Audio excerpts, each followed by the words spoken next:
جنگل میں ایک شیر رہتا تھا جس نے کوے کے بچے کھا لیے۔ کوا بچوں کے لیے کھانا لایا، اس نے بچوں کو مرے ہوئے پایا، اس نے رونا شروع کر دیا اور شیر کو سبق سکھانے کا فیصلہ کیا۔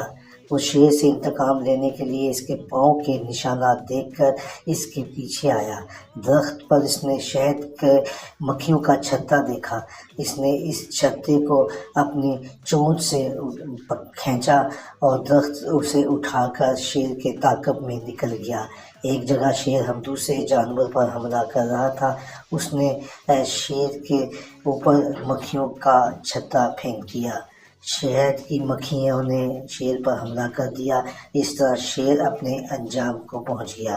پیارے بچوں، اگر کوئی کسی کے ساتھ برا کرتا ہے تو اس کے ساتھ بھی برا ہوتا ہے۔ یہ ہمیں سبق سکھاتا ہے اور ہمیں اس سے سبق سیکھنا چاہیے۔